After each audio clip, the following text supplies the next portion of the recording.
Welcome to your last video on anatomy. In this video we're covering the hand, wrist and elbow. So first of all, the easiest thing to do is to put Bob's arm in anatomical neutral, which is this position here. So it's palm face forward. Let's start by going through the bones as usual. So we've got the humerus here, we have the ulna and the radius. So a good way of remembering the ulna and the radius is the radius rotates around is one way. Or when you go to shake somebody's hand, the ulna is underneath. So that's a couple of ways of remembering those. You then have your carpal bones here, which is your wrist.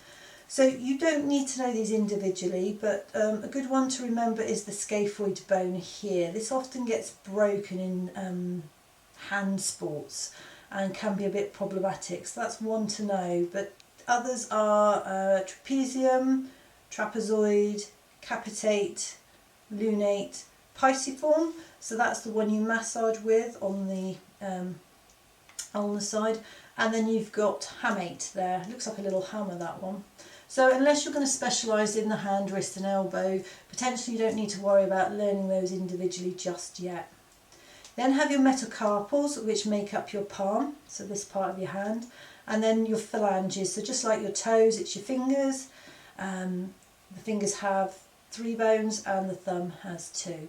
So that's the bones associated with the hand, wrist and elbow. Now we've covered bones, we can move on to bony landmarks. So starting at the top and working down, we have the epicondyles of the humerus. So we have the medial epicondyle, this bump here, and we have the lateral epicondyle.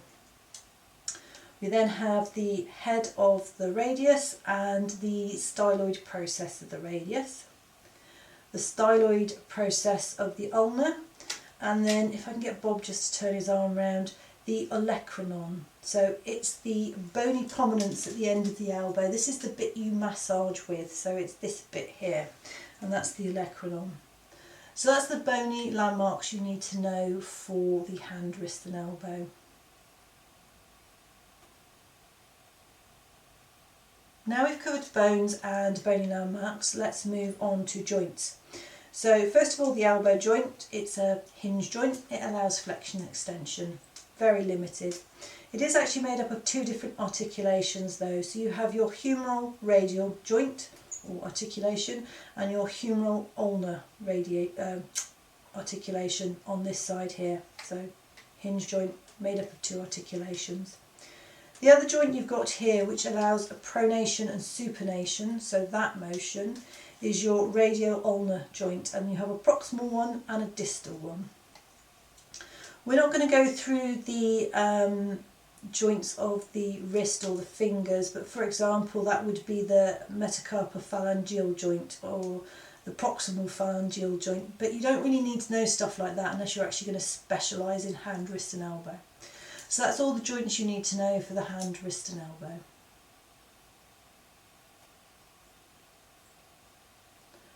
Let's now have a look at ligaments. So just like the knee, you have your lateral collateral and your medial collateral ligaments either side of the elbow, which prevent this motion. So we call it the radial collateral ligament and the ulnar collateral ligament, and they come off the epicondyles of the humerus onto the appropriate lower bone there. The other one you have is a ligament cross here called the annular ligament, just to help to support this movement.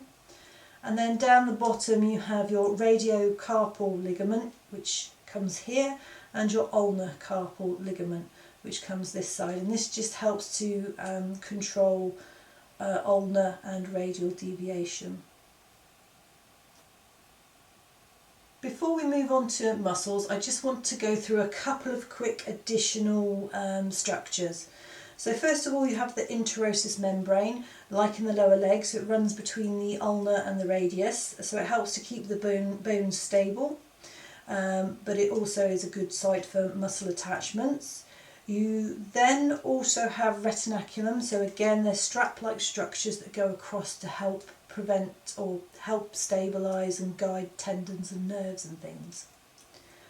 Another interesting structure, and it's probably one you've heard of, so it's the carpal tunnel. You've probably heard of people that suffer with carpal tunnel syndrome, which is an inflammation of this area.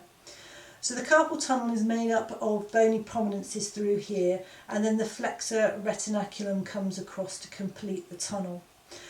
So through here you'll have things like the median nerve and the tendon of the flexor. A little less known one is the Guyon canal, which is on the small or little finger side, and that has the ulnar nerve and going through it, and also the ulnar artery. So that's a couple of useful structures to be aware of. Let's move on now to muscles and finish off. So there's not a lot of muscles that you need to remember for this area, and again there's a full list in your manual, and obviously all the videos are available on Moodle. So just to remind you where they are, we have biceps brachii, your main upper arm muscle, brachioradialis, brachialis. On the back you have triceps brachii.